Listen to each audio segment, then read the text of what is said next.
Welcome back, everybody.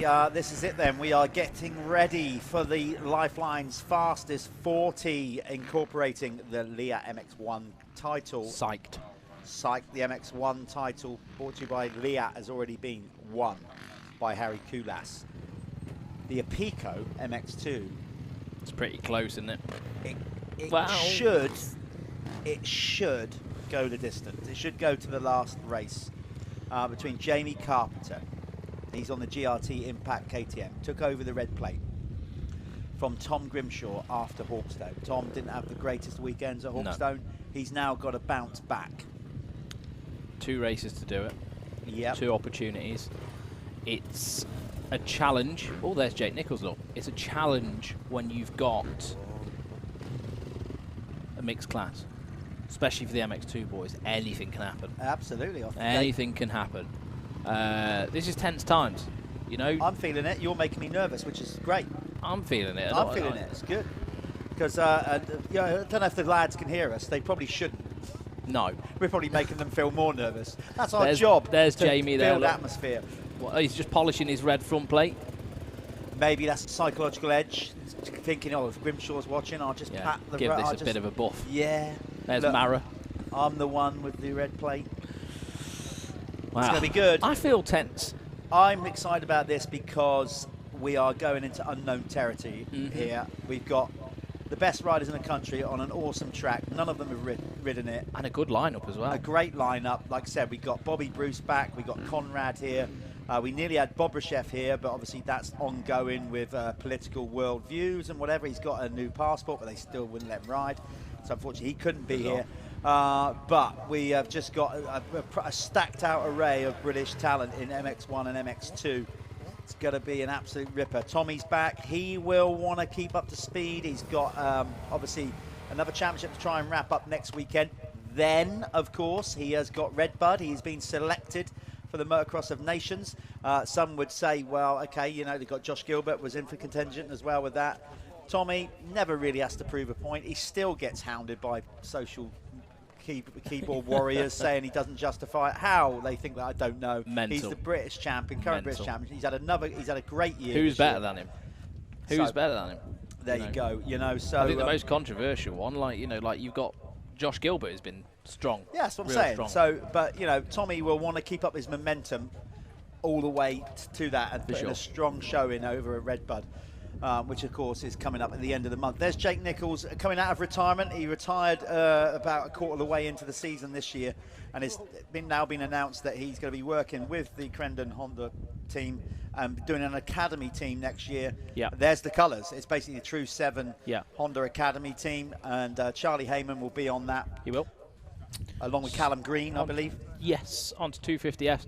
I mean, that's cool. It's good to see Callum back as well. Yeah. I think...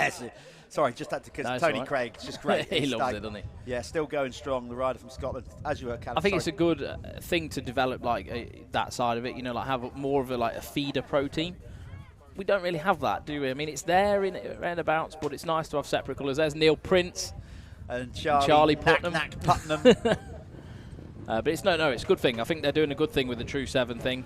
Hopefully, you know, they can pull something off and develop some riders, you know, to be the next generation of top boys. That's the whole idea of it, isn't it? Yeah, and I also just think it just takes that so you're in the bubble with the main team, but you're not represent. You know, it just takes that little bit edge of pressure off the learning process, and enables new sponsors and stuff as well. And it's another billboard, another bike. Yeah. I don't see anything negative in it. There's no, not at all. A lot of pressure. And there is the 16. I'm just gonna close the door to our TV truck because it's suddenly become a wind tunnel in here.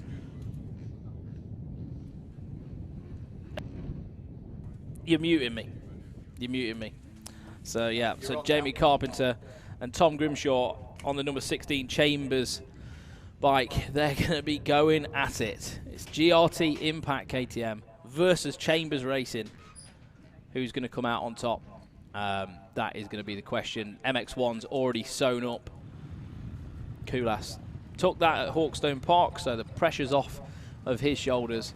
And this is where it begins. There he is, the number 184, Jamie Carpenter. The eyes are on him, Jeff. They are absolutely on him. I just want to quickly get this announcement done and go off on a major tangent at this point. I'd just like to thank Valerie Weber for all her support and comments throughout the year. She really does love the live stream. She's actually made it out to the event today and made us some cakes. What a lovely woman. Valerie, and they're very good as well. Thank you for being our #1 supporter. They're quite Moorish. Always being positive. Thank you. Right, let's get down to this. This is going to be great because I just don't know. Honestly, like normally we come to a track and we know that somebody's got form at that track, or it's one of their favourite tracks. Yeah. You know they're going to be good. No idea. Literally, like Jake going for an inside line there, right down the inside. And I can only assume we haven't had the chance, by the way, because we've been busy with the live stream since it happened, since we kicked off this morning. Conrad's qualifying time. I can only assume that was all legit. Good. Gee, incredible. So quick. Well, I'd love to know what he did that was. You've got to have done something different to go that much quicker. I can't think where he's done that. If he's done a timing section different, or doubled something that shouldn't be doubled, or. But I'm trying to think where that would be. Like, what's he done? Like, that's like 3 seconds. Yeah. That's a lot. That's ridiculous. Yeah, so look at the line at the rear town. There's Tom Grimshaw. He's got Jamie Law next to him on a 252 stroke. Tommy Searle on a 450 next to him. There's Kullas, the champ. And Dylan Walsh, who was fastest on Mewse the 250s. in the middle. Next, look at the lineup. Mewse next to Gilbert, next to Banks Brown, was that 44? Yeah, we've got Garland in there as well. There's the last year's youth champion, basically MXY. Alfie Jones. Yep, 250 champion Alfie Jones on the Chambers machine. Right. Listen, if you've made a brew at home or whatever, put it on the table, because this could go off. You might end up spilling tea all over yourself. I've got goosebumps. Look at the light. We've got a full gate. Nearly, but almost as good, nearly as good as. And look at the paddock rammed in the background. Right, here we go, the finale. Opening moto. Lifeline's fastest 40. Who's going to pull the whole shot? The revs are up, gate drop. Here we go. It looked like a good one for Kullas. He scrubbed it, but Mewse. Look at Mewse. They're scrubbing a jump on the start. That's insane. They are. Oh! Kullas went in there because I think Mewse just missed a gear or something. I think he hit it up on a. He got caught up on a rut, on a like a mound of dirt. This is great, and Searle is right there, because I tell you right now, these two have still got another championship to wrap up, and they don't want either of them having a psychological edge. Confidence comes into it at this stage. Tommy's going to want to beat him no matter what. And Mewse is there. But Conrad's doing something crazy around this track. Where is he finding the time? I don't know. There's Alfie. Look at how much time he's just put, and then bar up the inside of Tommy as well. So Tommy Searle not having a good section of track put together there. He something went slightly wrong for the number 100 on the Crendon Fast Track Honda. Here comes Gilbert, though, who's been riding AMA tracks, and this will be to his favour. Putnam, it looked like, as well, his teammate behind him. He's been doing those AMA races as well. That's probably got his raw speed up. And he did some testing as well around the circuit, so knows his way around here a little bit. I don't think he did too much riding. I'm telling you, he did 10 minutes on Thursday. Nothing. He's had no advantage of doing that. The track was only finished on Thursday. Yeah. So, you know, he's got no advantage there. Nothing like what it's like now. No, not at all. So let them all settle down. I'm sure Tommy will just settle in here, and Kullas is away with it. Martin Barr. Where's this Martin Barr been? Well, he's had a difficult year. I know he's had a difficult year, but this is good, and he was good in qualifying as well. Of course, Martin is racing for the Irish team at the Motocross of Nations at Redbud as well, so it's good to see him on form. Maybe they will go straight into the A race. Who knows? Deal with that B final. If Stewie can get his wrist a little bit stronger, he's just trying to race himself into shape at the minute, Edmonds. If you can have 3 guys like Martin, they're on for something. Yeah, absolutely. Well, Mewse looks like he fancies this. I just got a different opinion of Conrad coming into this one. It's almost like he knows his season hasn't gone the way he wanted to. He didn't get selected for the Team GP. Yeah. It's almost like, you know what? The pressure's off for this year. It's all over. He's got a ride, I think, for next year. He's won the MX2 title. You know, he's okay. He's good. Yeah, and I think that's probably why we're seeing what he's done in practice. Yeah. But if you can keep doing that and then roll on from that, you know, you can make something good of it, can't you? He's going to do Kullas any minute. Yeah, this is good stuff. There's Tommy Searle not really got the flow at the minute. It might take him a little bit of time to warm up, figure the track out. So there we go. Gilbert, then Todd, Putnam, Elliott Banks-Brown. Good to see him back. Walsh is in there as the leading MX2 rider in 9th. So, yeah, good from him. Look, Bobby Bruce in 11th. Good comeback. Kullas is so good in the like responding on an attack. Like as soon as Conrad came up to him, put a little bit of pressure on, then boom, we just respond straight away. That's because he's just so fit. Kullas is so fit. He's so dialed in. He can just knock it up a little bit of a step when he needs to. And stupidly cool. Oh, ridiculous! Can handle pressure like. Yeah. I don't think it even bothers him. Nothing phases him. Right, let's have a look at the... Oh, Tom Grimshaw's just in front of Jamie Carpenter at the minute. 15th and 16th in the race. That's danger territory for the both of them. We've got to go there. We'll follow Kullas for another lap maybe, but if our guys out there in the field can find Tom Grimshaw, number 16, just behind him is the championship leader, Jamie Carpenter. Those two are going for the MX2 championship. Grimshaw, currently, the gap was 10 points at gate drop. It's now down to 2. Maybe even 7, actually, because they get, with their point scoring. Wow. Okay. It's going to be close. It's like I said, it will go the distance. He's still having a mega ride. We've got Banks-Brown there as well. So we're looking for Grimshaw. Is that him there? I think it might have been on the Chambers. And there's Jamie. Oh, that was McCormick. No, there he is. There they are. So has he gone past? I think there's a bit of a gap. Now we've got Bruce there. Mixing it up. Where's Jamie? Carpenter? There. So there's another rider. So wait till they cross the line. This might change the dynamics completely. If Bruce can separate the two, that's going to really, bust things up for the championship. Well, you've got Talviku in it as well. Right, okay. Let's see. So he's in the mix. They're going to come across the line now, and then we're going to get a bit of a better perspective on what's going on here. So where's Grimshaw? Right. There's Grimshaw over the line now in the red pants, black top. There he is. There we are. Right, we're updated. Grimshaw, Bruce, Walsh. Walsh it's all over the... Oh, Walsh is dropping down, so Walsh must have crashed. That would put Talviku in the lead then, in the MX2 category, I think. Yeah, but we've got Bruce and Sam Nunn in between him and Carpenter. So at the moment... That's probably down to 4 points or something like that. Yeah, maybe even less. Probably, maybe 2 points. Yeah. Long way to go, of course. Long way to go. But Bobby Bruce and all those guys are not, they're in between Tom Grimshaw and Jamie Carpenter, and that is not good news for Jamie Carpenter. No, absolutely not. There's Liam Garland lost a roll-off canister. Yeah, he's not like some kind of display team at your regional fair. Like, or an aeroplane with a, Yeah, that will annoy you so much when that happens. A, because you're going to lose all your vision in a race. Yeah. And secondly, it just flaps around everywhere, even though it's predominantly behind you. So it looks like Carpenter is working Bobby Bruce now. I just saw that. He's putting a lot of effort in. Look, they're real battling. Carpenter has gone up the inside of Bobby Bruce.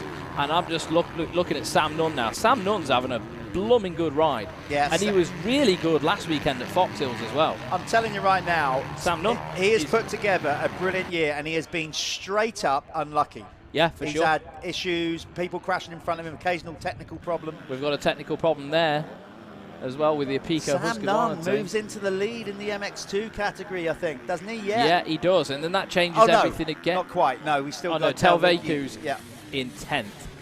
Oh God, this is just all over the place. Well, we can't even use our screen over here because we're rendering videos on the other laptop, so we'll get that sorted in a minute. Right, we're good, we're good to go. So we can separate them by class in a minute, and then we can give you who's where. Carlton Husband, number 6 on the Phoenix Tools. Oh, okay. MX2, Elliott Banks-Brown's in MX2. Oh, okay. To this. But, so there we go. So Elliott Banks-Brown is leading the way in right, MX2. Didn't realise he was out there on MX2 bike because he's always ridden MX1 over the last few years. So there you go. There's Jake Nichols on his new team look, True 7 Honda. That's a 250 as well. Jake's in 6th at the minute in the 250 category. So as they're running They might change as they come over the line, but Pro MX2, Elliot Banks-Brown leads the way, followed by Jorgen Talviku. Tom Grimshaw in third, Jamie Carpenter is in fourth. That is the battle for the championship. Bobby Bruce there in fifth, sixth is Carlton Husband, seventh is Jake Nichols, eighth is Dylan Walsh. Something's gone wrong, but he's moving back up the order. Callum Mitchell is in ninth, and John Meara is in 10th. Yeah, this is great stuff. Look at this battle for MX2. There they are. They are side by side. Hey, up Talviku goes off the circuit. No, nothing gained. I don't think he's going to get penalised for that. If anything, he lost places. But look at this. Sam Nunn. Then it's Grimshaw, and directly behind him now. And there he is, Jamie Carpenter. Grimshaw needs to get a move on. He needs to get in front of Sam. Yeah, there's Searle in the background. He's kind of minding his own thing. He's already been dropped quite a lot by Kullas and Mewse. There he goes, Callum. He makes a move, so Grimshaw's got to find something. He has to find something. Carpenter cutting the front wheel off. Oh, this is going to be close. Grimshaw's going to hold the gas on into the corner. But then it pinches up. He just knows he's got to do something. You know, he's got to force the issue. He's on the inside line here, though. He's round Bruce as well. Putnam is kind of just doing his own thing in MX1 and caught up in the mix of this MX2 battle. Jamie Carpenter made lots of time up then. He has, and he's found his groove, Jamie Carpenter, on the GRT impact machine. He is now hunting down the rider in front of him, which is Sam Nunn. I don't think Sam Nunn's got a transponder on, by the way, or there's some sort of... Or maybe he's moved up to the other class, is he? No, he's moved up, isn't he? So Sam Nunn's on a 450?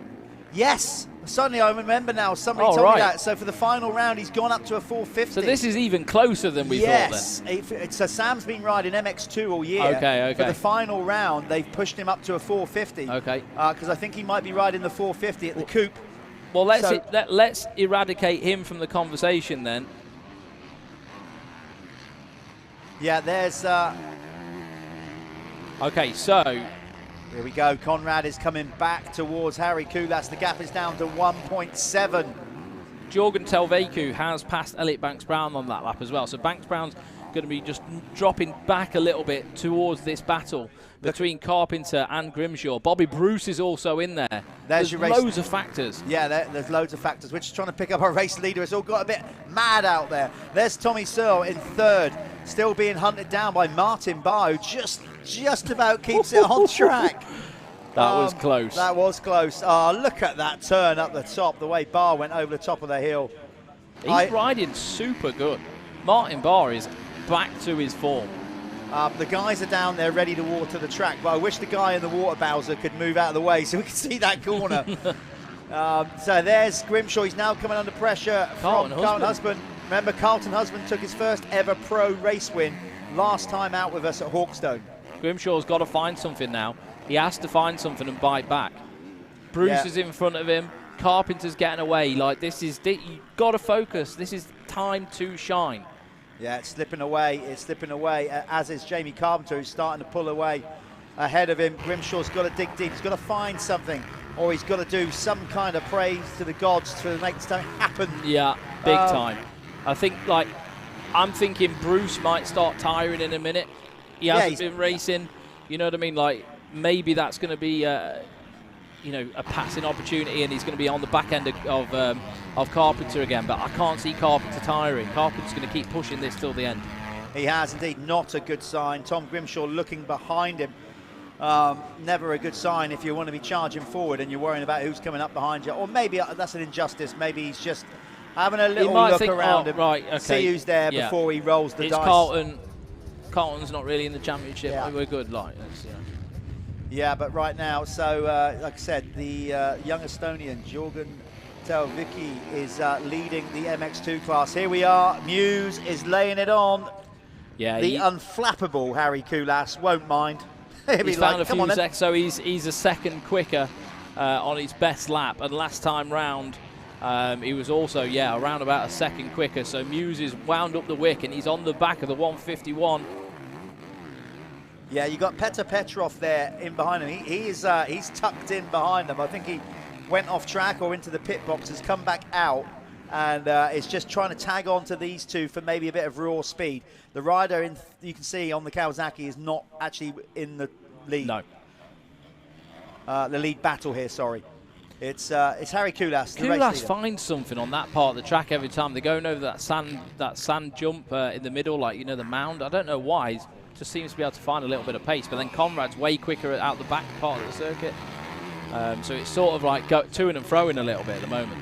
Yeah, Conrad looks like he's rocking the 2023 Fly kit, as is, of course, the race leader, Harri Kullas. So one of our incredible sponsorship partners. There you go. You've got two of your guys out front doing all your advertising for you. That's it. There's no need to even say it. They're there, black and white. Yeah. There they go. Looking good. They have broken Searle now. I don't think Tommy is just like, you know what? 16 seconds back. Yeah, he's not too worried. He's still got that.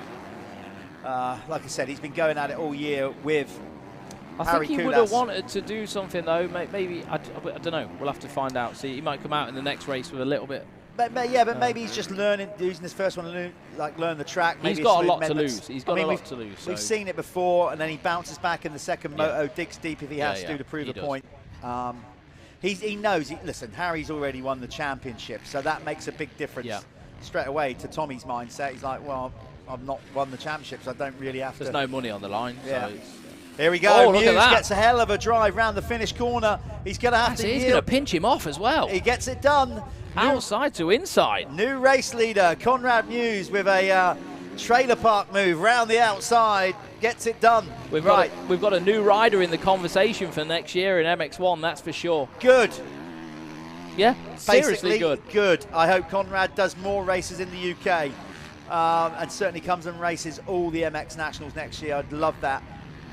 So let's see. But listen, you don't rule out Harri Kullas at this stage. Here, just have a little rethink. Follow him for a few laps. There's something Conrad's doing or got where he's able. I mean, I know it's only a second quicker. That's still a lot in a Pro 450 race. He's obviously finding something on the track, some part of the circuit where he is better than the other guys. That qualifying time was absolutely ridiculous. Yeah, it was. It was. Fair play to Petr Petrov, because he hasn't been dropped that much, actually, trying to follow those guys. He shows how important the start is. Yeah, he might run out of steam a little bit later if these guys keep this pace up. But Conrad, as I said, there's certainly the top part of this circuit is very similar to his practice track down there in Shepton Mallet. Yeah. Big jumps, clay content, very similar. So he'll feel completely at home, even though there's a new track for everybody. It won't take, what I'm saying is he'll probably dial it in better than many. Yeah, understands the conditions, understands how it's going to develop a little bit more. Probably has good suspension settings for it as well. It's starting to get pretty rough in and around that bit. That section is much more loamy dirt, real nice soil as they go off that drop down into the woods. I am literally, Callum, like a child doing homework, right? I'm so impressed. I'm going to go away this winter and start coming up with some names for the sections around the track. That'd be good, wouldn't it? Yeah, and well, by the way, we need to find bits for different riders. Also, anybody viewing, if you want to get involved with the Michelin MX Nationals next year as a sponsor, or Oxford Motoparc, you know, maybe we can start naming sections of the circuit after your brand. Just throwing it out there. Could be. We could have the Works Sports Insurance Sand I'm saying any investment in the motocross, it's going to be a good thing. So I'm down. Yeah. So I think this next corner after here, after the finish line step up there, needs to be Conrad corner with that pass on Kullas. Outside to inside into the Dragon's back. That was pretty impressive. That was. Let's have a look at this MX2 battle. Let's try and find Jamie Carpenter on the track. Yeah, he is. So yeah, Talviku is Dan Thornhill on screen right now. So yeah, Jorgen still number 261 on the SC Sports Homes, powered by Stebbins Car Superstore Husqvarna. Bit of a mouthful, but some solid sponsors in the team that all need a name check. Yeah, he is leading the 250 category. Elliot Banks-Brown still in second. Then it's Jamie Carpenter now in third. The main thing here for Jamie Carpenter on the GRT Impact machine is he is ahead of Tom Grimshaw. Yeah. So that is going to stretch and the lead out by another 2. There is the red plate holder, just about to come over this jump right now. You can see him with the GoPro on his helmet, about to go into the Dragon's back. And is that Tom Grimshaw? It is. Grimshaw's right behind him now. So are we going to see a bit of a battle at the back end of this race? Grimshaw literally has to beat Jamie. He does. He has to beat him, because otherwise that gap's just going to get unrealistic. Obviously, if it stays under 25 points after this last one, it goes one, to the next race. It goes to the next race. But if but then you're relying on Jamie making a mistake. Yeah, if Tom wants something of it, if he's got to force the issue. He's got to pressure, at least try and pressure Jamie into a mistake. Yeah, something like that. Obviously, if he ends up beating him, then the gap will come down from 10 to 8 or any more points. Yeah. He knows this as well. He's riding. He's literally can see the 184 on the back of Carpenter's jersey as he's riding round. So there's no bigger reminder to the fact that he needs to get round him. Looks like he's just gathering himself together. He's obviously made some passes. He's passed Bruce and a few of the other guys. So he needs to get his head down now and get onto the back wheel of the 184 on the GRC Impact KTM, Jamie Carpenter. It's getting closer. Oh, it looks like it to me. I think so. He's nicking little bits of time away. He doesn't look too fatigued either. Still standing up, still got good form. Elbows are up. Doesn't look like he's too tired. Yeah, Tom's a fit guy. He's a semi-professional. He also, well, basically he's a personal trainer in the week.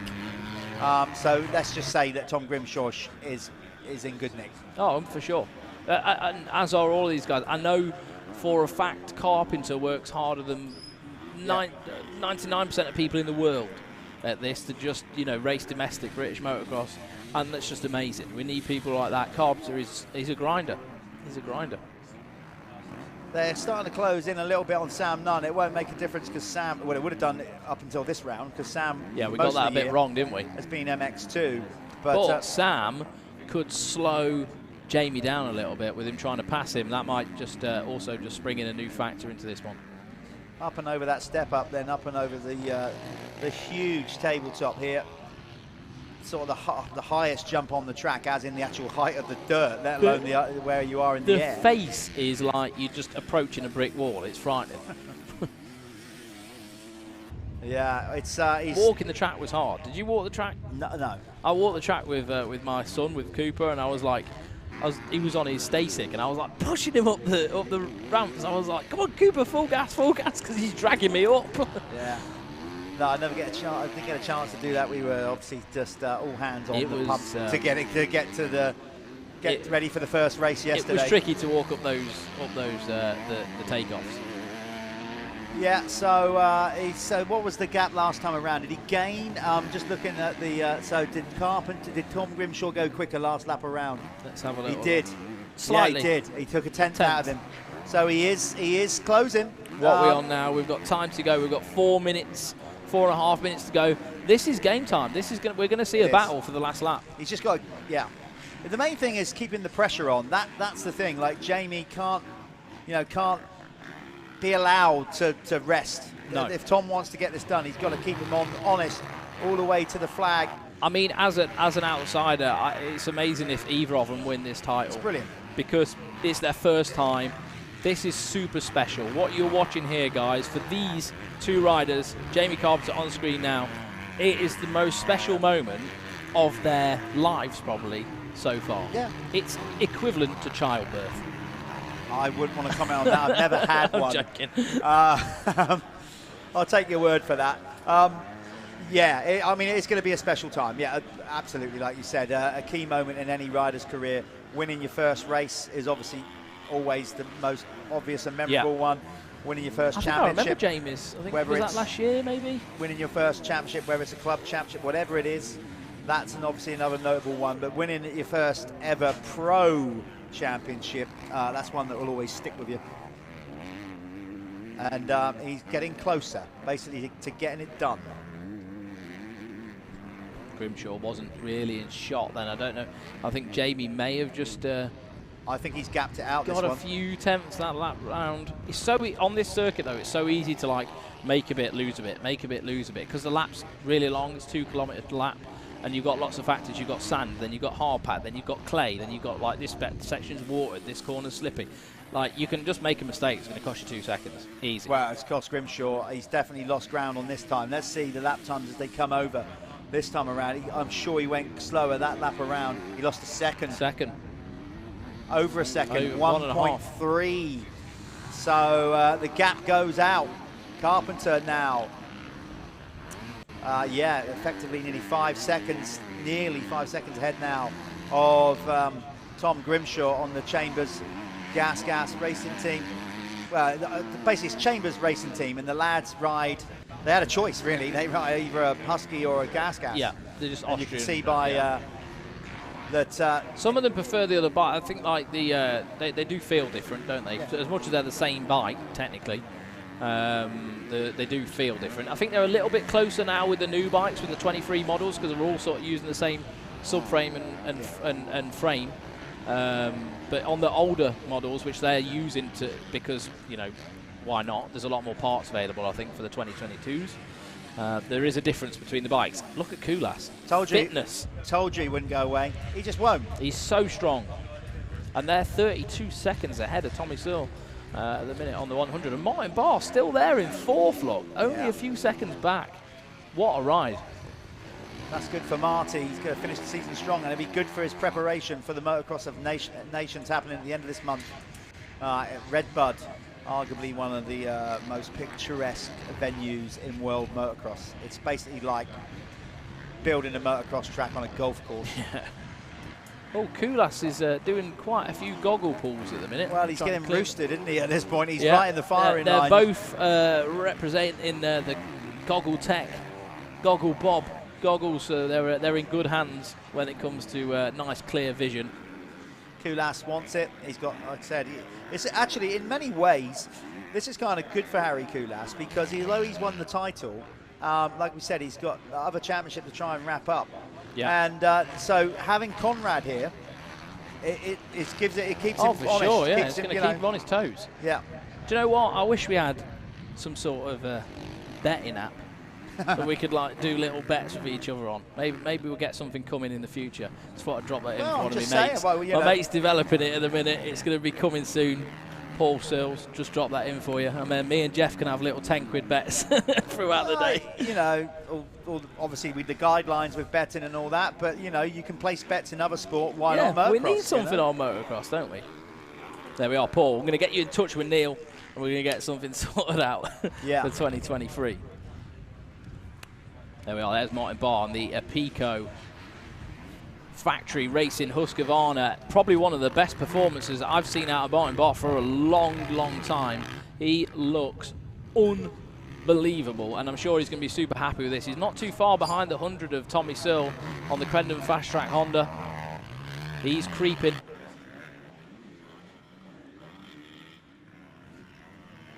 He is creeping. I think Tommy's, 2 seconds. It's not a lot. It's absolutely not a lot at all.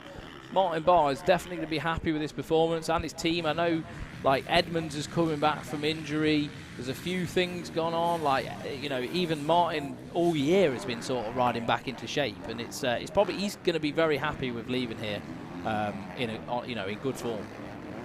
Yeah, and it's good to see the Apico team getting their riders back towards the end of the year. Big shout out to them as well for supporting the series. Obviously, title sponsors at the MX2 class, which is still undecided.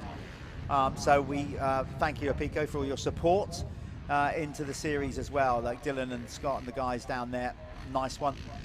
As we said, just everybody: Liat, Fly, Bell, Seven, Beer, Oakley, Moto Connection, Works, Sports Insurance. Thank you. Moto Verde, Sintel, Michelin, obviously. You got yourself in this hole now with that. I did, and I'm like, oh dear. Seven, obviously. Yeah, Kex everywhere, and just to cover myself, anybody else. Lifelines, of course. If you want to, taste Lifelines or go and check that out, they are in the paddock. Go over. He's got some there for you to try out, and it's a hydration drink. So yeah, please make sure you go check those guys. Also Planet Moto, the holidays. It's all going on. So many people, indeed. Yeah, as we said, the Lifeline's Fastest 40. That's basically where we combine the two classes, the Apico MX1, the Apico MX2 and Liat MX1. The reason we've done the Lifeline's Fastest 40 Championship, you know that the winners of the Liat MX1 are going to basically replicate the points and win the Lifelines Fastest 40. The reason we've done the Fastest 40 Championship is because we were so intrigued to see if you just put all of them in together, how high up an MX2 rider will finish. That's the sole reason we did the Lifeline's Fastest 40 Championship. You kind of know an MX1 rider's going to win it. I think yeah, for sure. Like overall, they're going to. But like, you know, we nearly had an MX2 winner last year. Was it Conrad? Conrad with nearly did Harri. It was so close. Yeah, it was so close. And that's what happened last time. Yeah. But then last time, obviously Conrad was on a 250, and Harri just let him burn himself out and picked him off at the end. Because he was working hard. He was working really hard. But it looks like Conrad's in control right now. Yeah, 2 to go, is it? Or 1 to go? Can't see the back of the board. I think it's 1 to go. 1 lap to go then. So Conrad Mewse, race to go.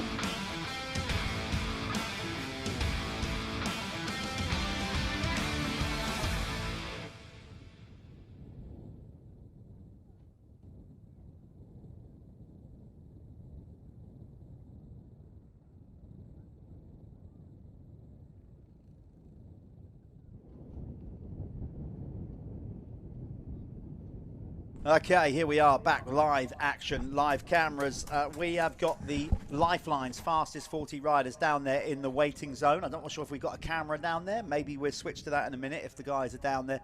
But if not, we're just fixed with the fixed camera. Yeah. What is Lifeline's, Jeff? Lifeline's is a brand new sports nutrition brand.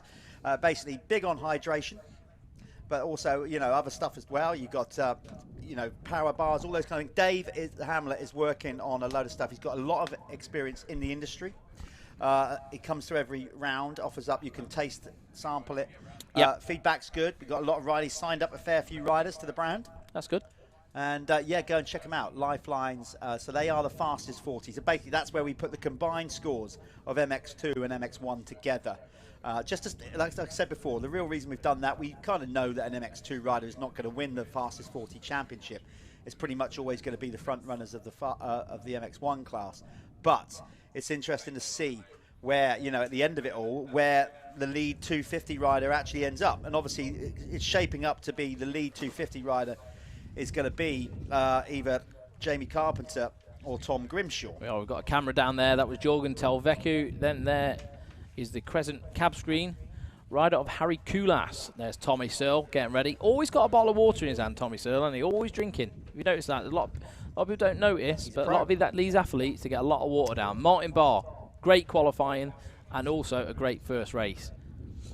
Just to back up on what we were saying about the Lifeline's Fastest 40. So we know that Harri Kullas has already won the Liat MX1 Championship. We know what we're going for this big rundown for the MX2 Championship.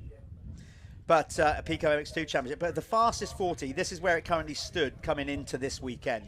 So the leading MX2 rider in the Fastest 40 in 8th position, Jamie Carpenter. There we are. With Tom Grimshaw 9th in the overall standings. And they are 1 and 2 in the in the MX2 Championship. But obviously, if we want separating them by class and on race results in the race, that's where they'd be in the championship. So it's quite interesting.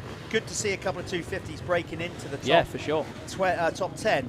Next year, let's see if we can get MX2 rider into the top 5 and in the Fastest 40. Is the red plate holder, Jamie Carpenter, lining up for the final time in the MX Nationals 2022 series. He has got a big task on his hand. He's got to defend this. There's Tom Grimshaw. He is second in the standings. He needs to beat Jamie, and Jamie really needs to not have a great race. So this is going to tee up to be a good finale. I'm so pumped that it's going down to the last race of the weekend, and this pro final is going to be absolutely awesome. Yeah, it's great to have, as we said, some riders that Conrad has been to a handful of MX Nationals now this year. So he wasn't signed up to do the series because of his GP commitments, etc. But he's kind of dropped in and done a few this year, and it's been good to have him. Like I said, I really, really hope that Conrad does the entire series. I love watching Conrad ride. His style and everything is great, isn't it? He's just got some. He's got some extra sauce, bit of extra flavour. He's young. He's got he's got age on his side. I think he could have a very good career doing domestic, British domestic championships, and then dipping his toes in the GPs. When he gets a bit of confidence behind him, Conrad needs to have a few solid years of confidence building. Yeah, I agree. There's if you're not pressured enough to win a championship, you go and have a cameraman come right into your face. You know, but all eyes on the leader. That's the pressure you got to get used to if you're going to be top of the tree. I can't imagine what they're feeling like now, those two boys. No, they are pretty nervy. Callum Mitchell there on the KTM. He's currently third in the standings, number 32.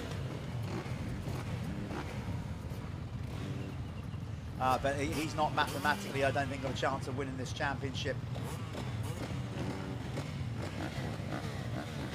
Conrad Mewse, Martin Barr, who came in with you, he had a good first race. Great first race, good to see him. Good to see Elliot Banks-Brown back as well. Great.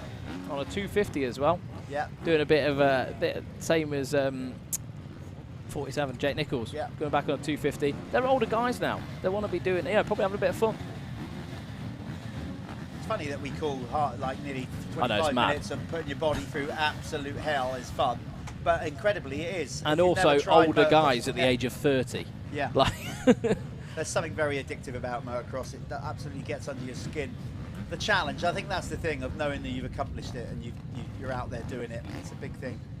So we've lost a few riders in this one. Obviously, a couple of people that may be fatigued, injured. But here we go, the final gate drop of the Michelin MX Nationals 2023, powered by Milwaukee. Here we go. Who's going to pull the whole shot? It's Kullas again down the pipe. Oh, flyer. What a start. Oh! Who's gone down? Grimshaw. Was that? It was definitely one of. Where's Carpenter? It was one of the Chambers bikes going down. Absolutely was. Oh, it was McCormick. Blimey. Okay, so it looks like the two championship riders got through. Yeah. Oh my God. Where they are at the minute, but that could have well been. I had heart palpitations then. Right, back to business. Harri Kullas out front. Better start from Searle as well. Yeah, better start from Searle. Searle wants to do some mustard. He stiffened the bike up. He said, this track's like a Grand Prix track. I need more I need the suspension to hold up a little bit more. He felt like the bike was just going into holes and it was just sapping too much speed out. So I'm no doubt they've made some changes to the suspension. And, I'm pretty sure of that. We'll be on for a good one now. We've got Putnam with a real good start as well. Charlie Putnam, he's got some confidence around here. I think it's all come from the racing AMA. I would say so. It is. Yeah, just definitely. It levels your intensity. That you've got no time to waste in AMA qualifying or racing, and I think it's stepped up its raw first lap speed. But Kullas, I'm sure, I know, I don't even need to speak to him. He didn't win the first race. He's already the champion. He'll want to win the overall. He will not want to get beaten by Conrad in this one. Yeah, especially going into next year as well. Conrad's sort of finding his feet. You don't want him to get too confident. Especially if you're Kullas, I'm sure Conrad does, but Conrad getting confident and comfortable is a very, very dangerous recipe. Yeah, just Nick in Timon has just sent the message across that Carpenter came into this race with a 12-point lead. That's what he's got to work with. Okay. So, yeah, there's definitely room. He can afford to, let Grimshaw beat him by a few spots, 4 or 5, but when you start getting around probably gap of 5 positions between them, it's going to be tight. It's tough. So he can't and there's a lot of good guys in that little packet as well, where they are as well.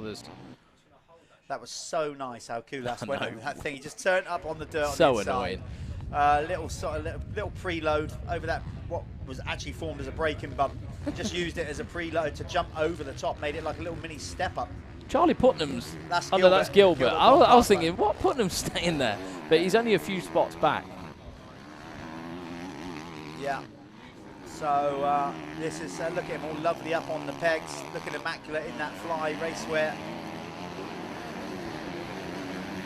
It's good stuff. Yeah, the setup looks proper top-notch, doesn't it? I reckon that'll be Valerie that's, telling them what to wear. She's the style master over there, isn't she, at Cab Screens? She'll be going, boys, I want you in this kit. Yeah. I honestly think you're hedging for more cakes, aren't you? That's what you're doing. Let's see. Okay, first lap. Let's talk through who was where then on the opening lap. We're going to try and get the timing up for you in a minute. It's Harri Kullas who leads on the first lap around. Conrad Mewse. Tommy Searle was third ahead of Josh Gilbert. Jorgen Talviku is in 5th ahead of Charlie Putnam. Then it's Sam Nunn for 7th. Jake Nichols in the top 10 in 8th. And it was Dylan Walsh. Okay, 10th was Gavin Stevenson. Martin Barr not making such a good start on the Pico Husqvarna. Then Stu Edmonds. Ben Edwards was 13th, Elliot Banks Brown for 14th. There was Petr Petrov 16th, Carlton Husband. Ben Franklin in the 17th. Bobby Bruce down in 18th. 19th, Liam Garland. And would you believe it, way back in 20th and 21st is Tom Grimshaw, and following him is Jamie Carpenter. It looks like absolute carnage back there. I just got a bit of a clip of those two going through the sand rollers, as I just saw Tommy blow off the track as well as he came out the rollers. He came into the corner with a bit too much speed and had to make a bit of an off-track excursion, but he didn't gain any time from what I saw. Okay, what would you do in this situation if you were Carpenter? You're sat behind the guy that you've got 12 points on. Do you sit behind him? Or do you go, I'm going to go past him and just try and get it done? Well, the risk is there's a lot of MX2 guys in front of him. Yeah. He's going to have to charge on, isn't he? It depends. Well, he's just got to stay if Grimshaw starts going, you've got to go with him. Yeah, that's what I mean. Yeah, he doesn't have to overtake him. No, he doesn't. He's got to sit there. He's got to manage the race. He's got to look at what Grimshaw's doing and work it out. Be very mature about it, and just do what you got to do. Yeah. Okay, we'll keep an eye on that. Maybe we'll actually be able to find them on track in a while once it spaces out a little bit. We're going to be looking for number 16, who is doing his best to claw back 12 points on the 184 of Jamie Carpenter on the GRT Impact Machine.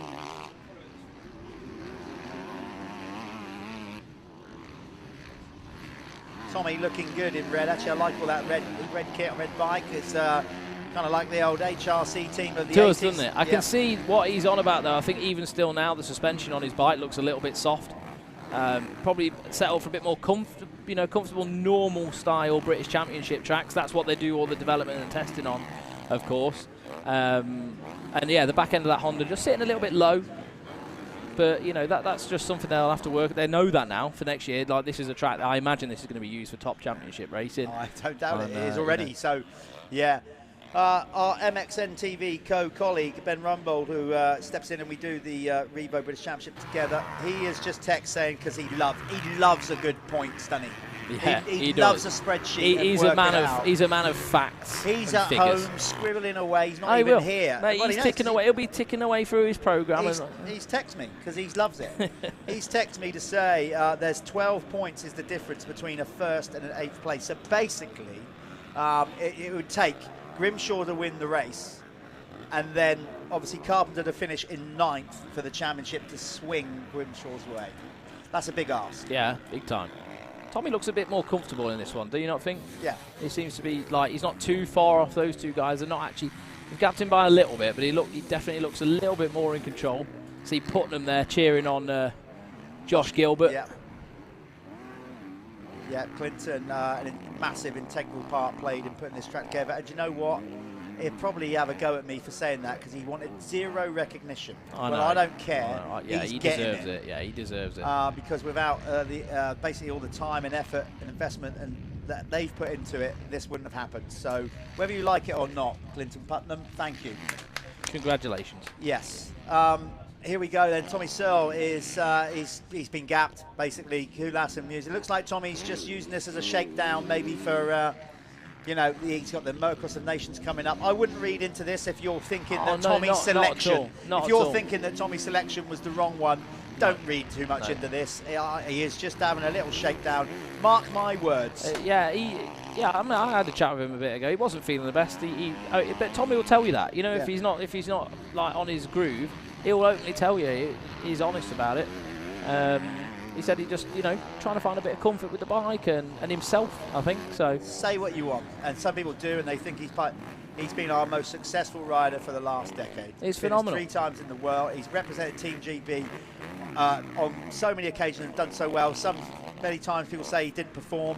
A lot of times people didn't even know the backstory with equipment, getting stuff there, all those things. There's always, like if you give Tommy the right kit, he'll do well. Like that's what Thorpe's done with him. He's put a good bike under him, and they've developed it over the last few years. And this year he's been absolutely mind blowing in the British Championship. So you just cannot shoot him down. You can't. He's a grafter, and he'll work when he's got to work. And he'll go to Red Bud, and he will. It will be his last Nations, I should imagine, and he'll want to go out in style. Yeah, for sure. Last time we were there, he did pretty well. he was actually quicker than Tomac at points. And got us on the box again. And he was on a stock bike. Because if I remember right, he blew his engine up in the first race. Yeah. Yep, done his bit, and got Team GB on the box yet again. Yeah. Hopefully him, Max, and Dean Wilson will do the same this year. Yeah. Anyway, that's coming up at the end of the month. Let's get back to this. We were trying to find, Grimshaw is still ahead of Carpenter, interestingly. So Jamie Carpenter back in 17th in the race. Just split the classes there, Callum on timing, and let's see where they actually are in their class. But Kullas will want to win this one. He'll want to win the overall. So Talviku is leading the MX2. See, this is what I mean. If Tom got a move on and put a few in between him, it's possible. But yeah, it's such a big arse, though. Like we said, like Ben said with the points, he's got to get to the front and hope the Carpenter is lower than 8th, and that's a big ask. I think at this stage, for any Tom Grimshaw fans, they've got to hope that something happens. I mean, he's keeping him honest, and I know, absolutely know, that Tom Grimshaw will be nothing but gracious in defeat. Yeah, of course he will. If it comes to that, he's still got a shot while this race is still going. And I think Jamie would be as well. Absolutely. They're both mint kids. They've got the head screwed on, and they want a career. They don't want to be. They don't want to be mucking anything up for themselves, and they've both got a bright future in the sport. Yep.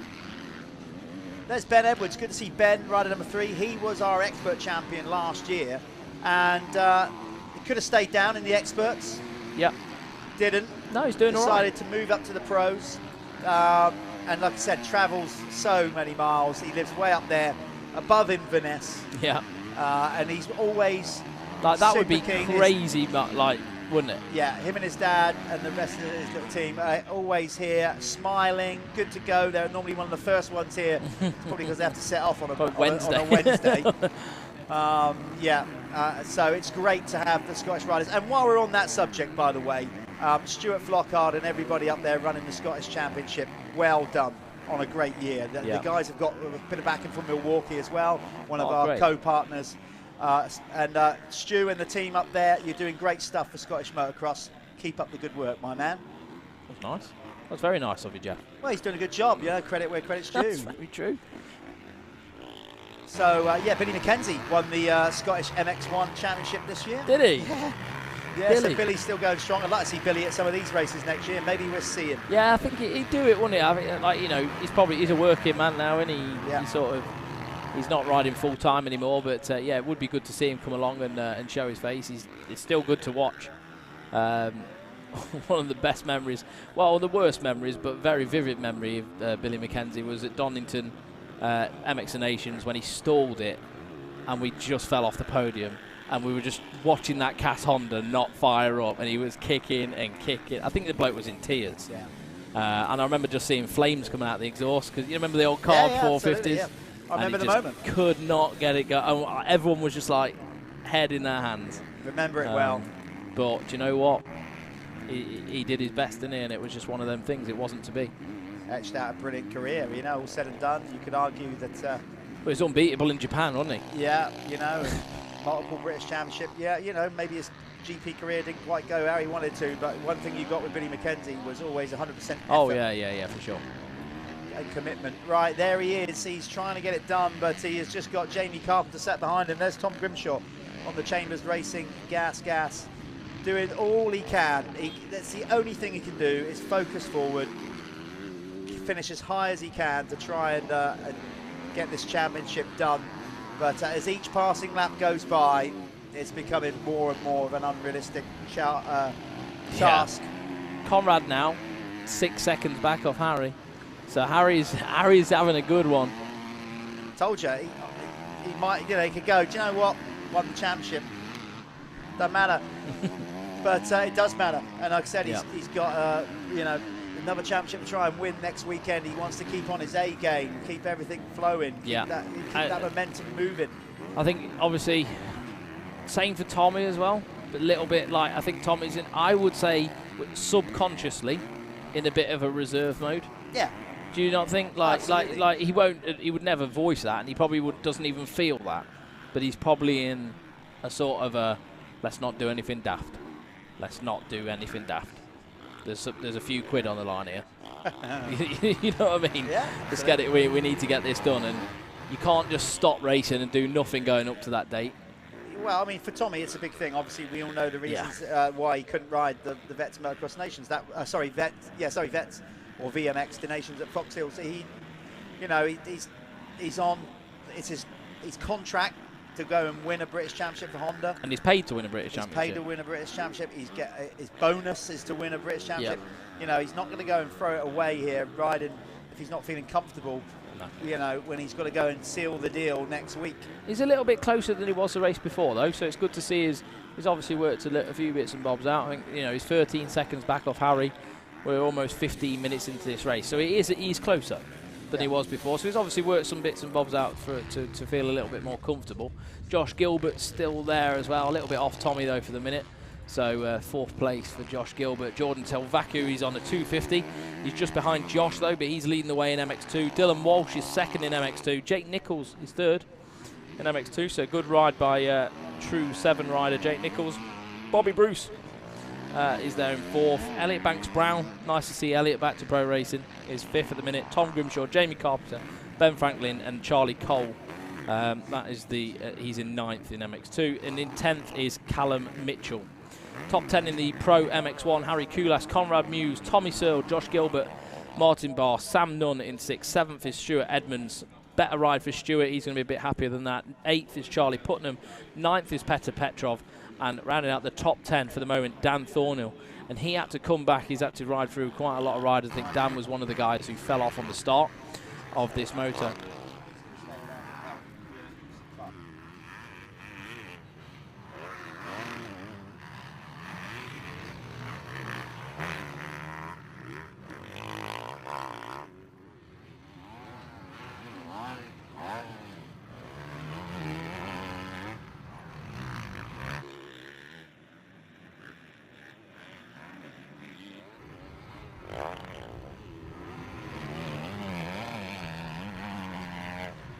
So it looks to me like Harri Kullas has broken the spirit potentially of Conrad Mewse in this one. Still 16 minutes to go plus 2 laps, but obviously Conrad could come back at any time, but that gap is widening all the time now.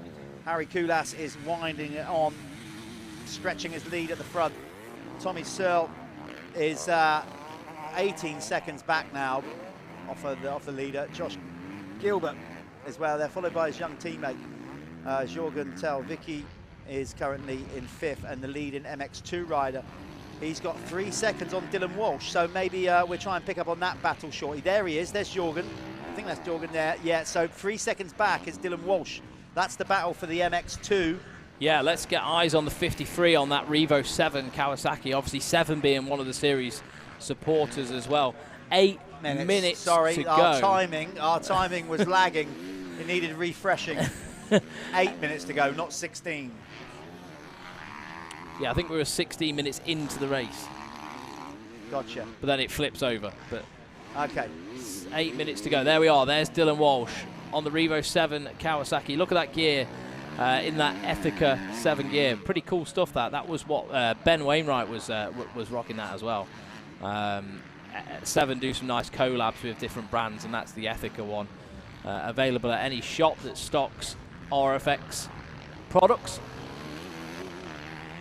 So if you've got a local MX store stocking RFX products, you want to be asking them about that Ethica gear, because I don't think it's going to be hanging on the shelves that long. But Dylan Walsh is getting the hammer down now, and he's got a few seconds to catch up to Jorgen Talviku on the SC Sport Homes Husqvarna.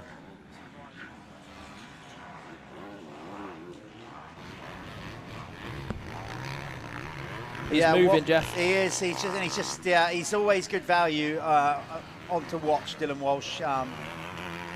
He's just loose, but controlled loose. Obviously, he's very flamboyant on a bike. He just throws that thing around. He's comfortable when it gets kind of squirrely. He just kind of pull it back into shape. I mean, we've got this little kind of start breaker on the new track, like this little kind of rise as they go up over the start. He rode out on track yesterday and scrubbed the start straight. I mean, I was talking about, well, we were talking earlier, like he had the whole shot device on as well, and he scrubbed this so hard. See that new line on the inside there? But he scrubbed this thing that hard that the whole shot device didn't even unbutton. Pretty mental. He's actually, I think he's taking a little bit of time out of Talviku, isn't he? He's looking over as well. See him looking over, see where he was. Yeah, this could tighten up. Talviku looking good. He's just round the corner there. So let's see if Walsh starts taking a few tenths out of him. You know what it's like, Callum. He's not quite. Obviously, he can see him on track. What I mean is he's not quite on the same section of track. No. As soon as you get on like a shorter straight, oh, big front end tuck there. Probably lost a tenth or two just having to back it off into that corner. But he will be looking at where Jorgen is and trying to mark him. So he'll be like, right, okay, he was there last time I came round. Have I made any time on him? Oh, I've made a bit of time. You know what I mean? Like, he'll be checking that. And he'll have areas on the track where he'll be casting his eye over to where Jorgen is, I've no doubt, and seeing whether he's actually gaining some time. Yeah, as you can see, just coasting it in there, really trying to get at least powering over those braking bumps, then back on the gas. A lot of riders now turning up tight there because that outside line has got chopped out. Yeah, the tight line was the same yesterday as well. That's where you want it to be towards the end of the day. A fair few of them now are actually chasing the, like, you know, going, in some cases, the longer route round or whatever, just coming out of a rut early to find those smooth bits They'll of be track. trying to find it. There's not too many smooth bits out there now, it has to be said, but... No. Like when in my last race yesterday, I was having to take sort of like a lot of subprime lines, like taking some insides that you had to slow down too much to get onto them, but just to save my own energy and yeah, stay on the smooth bits of track. But I mean, even probably less extreme, but for these guys as well, they want to conserve energy and be able to go the distance. Yeah, well, obviously this is going to be the last race you're going to see of the Michelin MX Nationals powered by Milwaukee for 2023. We really hope you've enjoyed the year with us and tuning in to the live stream at MXN TV. It's not an easy task. You know, again, I'm not asking to get the violins out for us here at MXN TV, but what I will say is, you know, we go nearly, you know, a full day, 8 hours of relentless racing. Now, it's all very well saying, you know, other live streams, most other live streams like the AMA National, they got 4 races. Yeah. We got six, it's hard seven, work. we got 7 races in one block. Yeah, I know.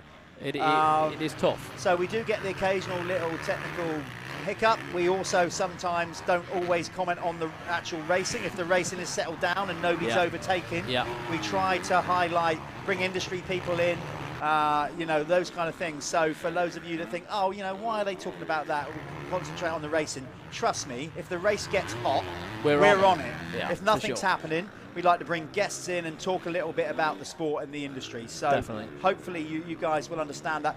Obviously, when you just got 4 motos in a day, like MXGP or AMAs, we go all in flat out on the commentary. And you know, no disrespect to the clubman, but if anyone was watching me for 20 minutes, it'd be like watching paint dry. So sometimes we have to fill the gaps. No, I'm only kidding. I mean, I'm only kidding. I get that, but you know, obviously some of the clubmen this year have given us great racing. And wicked racing, and I'd like to think especially Ben, like, you know, fighting for that title in the MX2. And I'd like to think that when it gets, you know, when it gets really good and they start chopping and changing, you know, we're on it. So that's all I'm saying, really. 8 hours, nearly 8 hours of continual talking. My voice is struggling now. So, you know, hope you enjoy the coverage of what we try and do. Should we get the eyes on the number 184 of Jamie Carpenter? So when he crosses the line, we're on the ball, and we want to see the emotional side of motocross, because this is going to be a big moment for Jamie. It is. Massive moment. We're following the guy that's trying to beat him, but Carpenter down in 17th. But obviously, a couple of 450s in between, so exactly. not any issue. It's literally 2 spots. Well, he's not even that. He's still 1 point. He's still 1 place behind Grimshaw, because all the riders, Brad Todd, Dan Thornhill, and Putnam, Charlie Putnam, are all on MX1 bikes. So Carpenter, you can't imagine the feeling that's going through his body right now, the adrenaline, everything, all the emotions, all the hard work. It's all gonna feel amazing. He knows there's not much longer left. See him there. He was just surveying the situation, checking who was behind him. You know, working out. He'll know that's Elliott behind him. He know, even though Elliott's in MX2, he could probably let him by, but he probably won't. Just keep it as it is. Maybe right on the last lap he might. this is going to be a proper magical moment for him. Yeah, and for the team. The GRT Impact team have had a great program going on with the youth racing over the last few years, you know, stepping up each year, more riders adding to the roster as well. But this is the first year, really, I'd say, proper. Yeah. They've gone into pro racing. And I think they had a massive hiccup at the start of the year as well. I'm pretty sure they did. big title sponsor pulled out at the last minute. And yeah, that was stressful for the guys there. Yeah. And it's really good to sort of go, you know, we've put something together here. We've put a proper program together, and we're going to go and win a proper British pro title. Yeah, well, look at that. He's just literally just yielded and let, or did not. Oh, I don't know. I don't know. What? He literally, what happened there? Because he almost like just let both Elliot Banks-Brown and Carlton Husband I know, by. I was like, no. And then I think he might have realised, hold on, Can't they're do in that. my group. Yeah, can't do that. And he just it just goes to show how he's riding in reserve, because he literally got straight back on the gas after they passed him. He needed a bit of a spike, didn't he? I honestly think that's what happened there. I think he thought, oh, those guys are in MX1. Are they going to get the lap? No, I think they're going to get the. It's going to be 2 to go. I don't think they get the ball. I don't know whether they'll get it though. I don't know whether Harri would have probably already gone through. I would say, but I think let's keep the eyes on Jamie, and let's see him through the last couple of laps, because yeah, I want to be a part of this moment for him. Absolutely. Yeah, we're probably going to bring it home. We know that Harri Kullas now is, you know, there's going to be nothing from Mewse now with just over 2 to go. The board, let's see if it's out. I don't think it is. No. Was Barry holding the board there? I couldn't quite see from that angle. Didn't look like it to me. I think it's next lap around. Who knows? We can't quite see. Who knows? Well, we don't we? So we're trying to see on the time, but time has elapsed now. So I think Kullas was over the line before the time elapsed. So I think next lap around, we're going to see the 2 lap to go board. Again, look at him, just looking over his shoulder. He's managing the situation, isn't he? Yeah. And he's actually catching Putnam now. Won't make any difference if he overtakes Charlie Putnam, because Charlie's in MX1.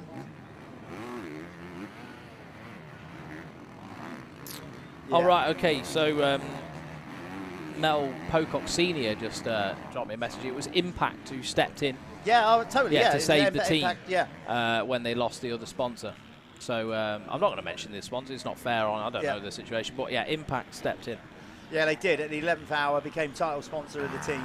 And, well... Because I think it was all sort of like, we ain't going to be able to do this, wasn't it? It was touch and go. It was touch and go. And good on them for stepping in and helping out the GRT team. And, well, you know, they've reaped what they've sown, haven't they? Big time. They've had a great year. They've already got Billy Askew as a champion in the 85cc category. You know, obviously they were hoping for a title in the Youth 125 and 250, but Charlie Heyman and put pay to that, and certainly in the 125 category. But then Joe Brooks was injured, had a knee injury. It's just, I mean, even on his shirt now, he's got Giveaway Life. My old company. Oh, yeah. He's got Cal on there, and you know, it's a dead company now. So we were helping Jamie out. It's a shame that didn't carry on, but that's life. Sure, you might do something with the well, your new one. That's life, mate. Saffel. Yeah, Jamie is. And I'll tell you what I've noticed as well. Don't know if he's been running that all the time, so apologies if he has. I don't know if he's been running that all year, the GoPro, but he's stuck the GoPro on, certainly for this race. I don't recall him running that every race. No, he did earlier as well. He did for the race 1, but I don't know whether he has done all year. I'm not sure. Well, maybe they're doing it to review footage, you know, being all pro. Well, not only that, like if you're going to win a championship, you're going to want that. You want to see it. When he comes in and he's going to get mobbed by his team, that will make fantastic footage. A big shout out to Goswell Limited as well, stepping in for Jamie Carpenter for this season as well, helping him out with his racing. So thank you, mate. We need more people like you guys, more people to invest in this sport, to give the kids a platform to succeed. Indeed. This is, like I said, a big moment for Jamie. He's from down my neck of the woods in Ringwood, and I've seen Jamie grow up at our local Rogers Hill Raceway at Bear Regis. He's done many laps around there, too many to mention probably, and the soil is pretty similar to this here. See how you got to concentrate to the end. Don't be doing that sort of stuff to us, Jamie. We're nearly 30 minutes into this moto now. I know, crazy. It's a long lap. We're going to stick with Jamie though. Maybe right up to the point where Kullas crosses the line. Maybe get Harri going over the line, taking a race win. But we're going to stay here and bring in Jamie Carpenter if he can bring it over the line.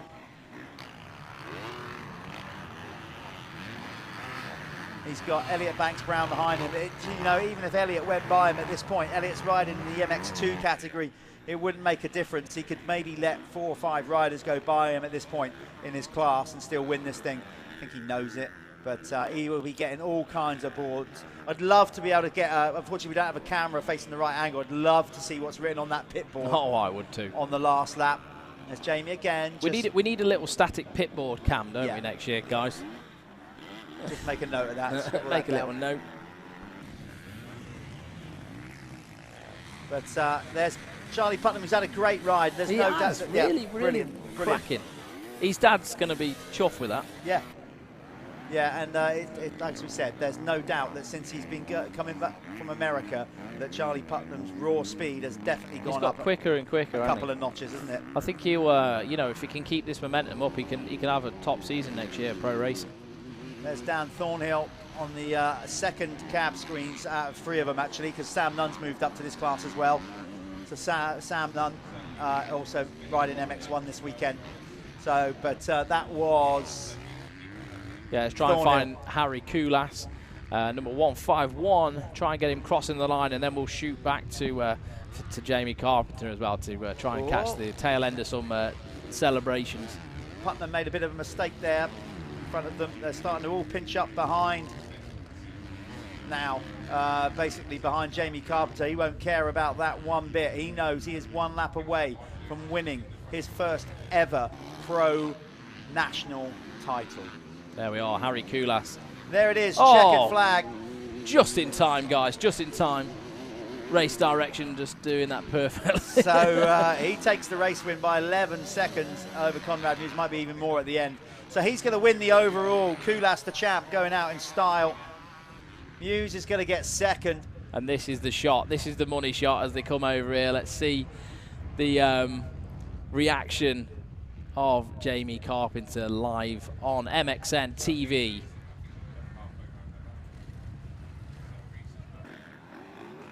And here we are. Here's Jamie. This is his final lap. I can almost feel it myself. I've almost got goosebumps just watching it for him, because he's such a nice lad, works super hard. And I know how committed Jamie is, and the team as well. And with that bit of a hiccup at the start of the season, that obviously was no favours to them, and they managed to come around. Impact stepped in. Goswell Limited obviously helping Jamie out as well. They've just messaged me, so shout out again to those guys. You see, coming back to the back end of the circuit, it's really choppy around here, really, really rough. Going through the different sort of soils, different textured soils. This whole track's been screened and sort of separated in different areas for like a bit of continuity of the different dirts, and you can see that the whole way around. Taking a little look back. You can have a breather, mate.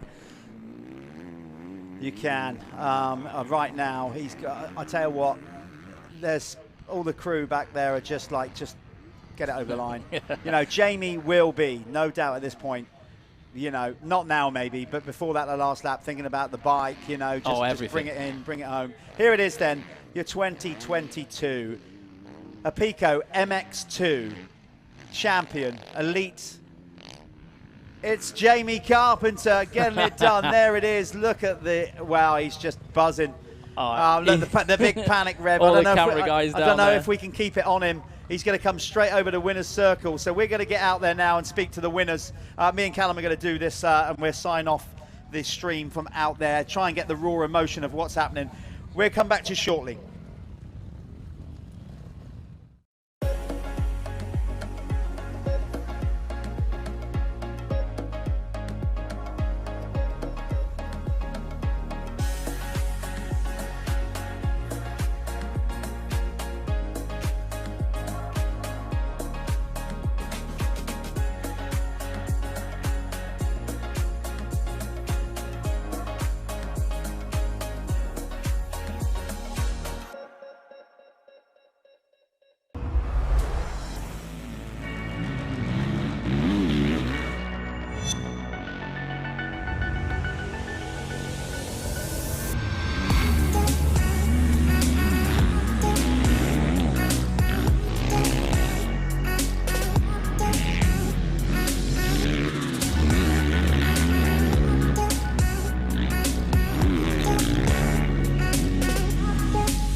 And here we are with Harri Kullas, who's took another win in the MX1 class. You took the championship at Hawkstone. You've sort of solidified it today with another overall win. You didn't quite get it done in the first one, but that was a stellar performance there, mate. Track's super rough now, but I suppose doing the GPs has sort of prepared you a little bit, maybe. How did it feel for you out there? Yeah, I guess every small thing they make a big thing in the end, like big picture. Like, yeah, I think when I started with GPs, I gained a little bit confidence there, and the last 2 GPs was pretty good, especially hardpack in France. So, and now we have last 2 races in hardpack, so that's pretty good. And like you said, the track is quite GP layout, you know, like quite wide and like many jumps. They put enough water all day, all night. So that's the main thing. That's what we need in British, you know, like to create more lines, more bumps. It's like technical, like, yeah, in the morning I said like, oh, track is quite flat and like easy. But when they went on, like many rods, many bumps, like acceleration bumps, that was unreal. I never seen so big. So I think it needs like a little bit time also the track, but for the time what they had, I think 1 week or 10 days to build a track, it is mega job. So thanks for the guys. I think obviously it went down to the hard base, didn't it? When the more soil gets on there, it'll be a bit more consistent. Yeah. But as a track, amazing. The line choices as well. There's no like optimal line. You can pick there's 2 good lines for every turn. Do you not think? Yeah, I think you can work a little bit more on that. But again, like I say, it's the first day, first weekend, so like you have to figure it out. They also changed after yesterday, so they see the track and you know, they have been riding themselves, so they know how to do these tracks, and that's like what we need, I think, in England. So I think if you will come next weekend, the track will be already way better. Yeah. So yeah, no. Is there anyone you want to thank just to like sign this off? Oh yeah, for sure. Cap Screens, Crescent, Yamaha, they have been really, really good for me. Like we are like big family, like all the suspension family. Yeah, we have many sponsors and all the families. They come to the track. My team boss, Lee Weber. Thank you to Steve, my girlfriend. Yeah, everyone, you know, who is backing us, you know, and we are a small team, but we have big families, big hearts, and yes, and I think we have done pretty good, like the last 4 years when we joined England, you know, together, and now we are fighting for wins, and obviously today 2-1. Great riding with Conrad in the first race, and second race, yeah, a bit older, so I had to do it, you know. So luckily I had good start and had good riding, so I managed to win. So yeah. So thank you for everyone, and see you next round. Well, there we are. And said he had to do it.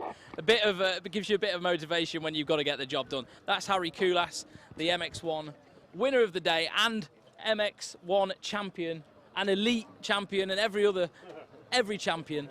We've got Jeff Perrick now. Do you want to come in here? We're going to get Jamie Carpenter in. We certainly will. Yeah, we got brilliant from him, by the way. Conrad, like what a guy! Doing it in what style. a guy! We're going to bring in Jamie now. He's just an athlete, isn't he? Just look at him. Very much. Just like us. Very much like us too. We got Jamie Champagne. Yeah. Okay, we're going to go to a quick ad before we get Jamie in. So stick with us. We're going to bring Jamie Carpenter in and have a chat with him.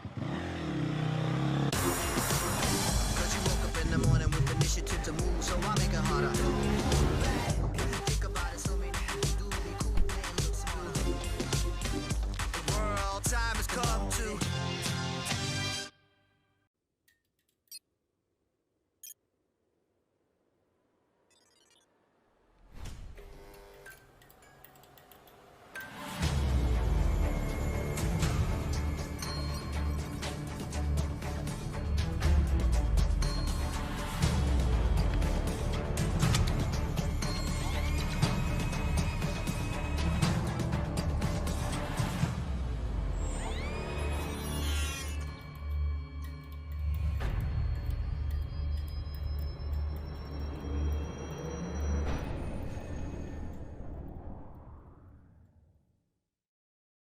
Here he is then, your 2022 Pico MX2 Pro Elite Champion, Jamie Carpenter. It's been a long road. Try to put it into words if you can. I know it's not even beginning to sink in.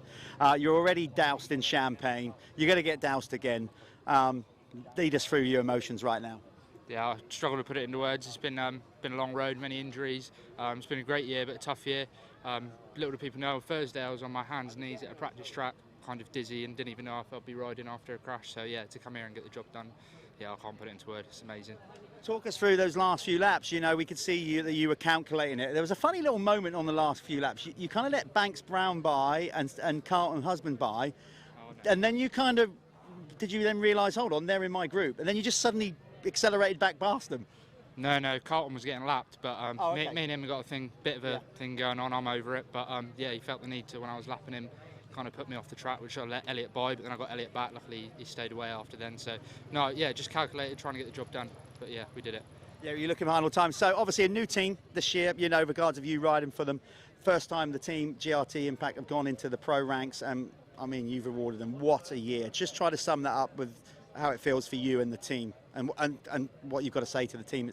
Oh, so good. I'd like to thank the team a lot. I've been a privateer for many years, so that added help of mechanic and stuff like that behind the scenes has definitely elevated my riding and my results. Yeah, it's made a big difference. So thanks to them. No worries. I'm going to step out of the way because you're going to get this. I'm not. I've got my favourite 7 hoodie on, so I'm not going to get roosted. Take it away. Give him a damn good showering. Your 2022 champ, Jamie Carpenter.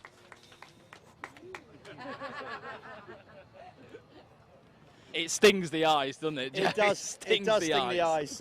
Come on in, Callum. We'll wrap this up. You can stay at Jamie and you go around this side. Fellas, thanks everybody watching the Michelin MX Nationals this year on MXN TV. It's been an absolute blast from our standpoint getting it done. We want to thank all our series sponsors and all you guys watching, wherever you are in the world. It's not an easy task putting a nigh on 8-hour production together. Well, it's not an easy task to keep you talking for that long either. The amount of cough sweets that go in this guy's mouth, unreal. But we got through it. We're going to be back next year, bigger and better than ever, with new ideas for the live stream, maybe for the racing as well itself. So thank you from me, for Callum Swan, for everybody at the Michelin MX Nationals. Thank you for your continued support. We'll be back in 2023. We don't know where, we don't know when, but mark my words, it's going to be 6 rounds of awesome racing next year. Thank you very much. Thank you, and I'll be back with Jeff too, I hope. If I'm not going to be sacked. And yeah, we'll see you in 2023. Right, there's loads of bottles of champagne spare. We're going to hit it. We'll see you soon. Take care, everybody.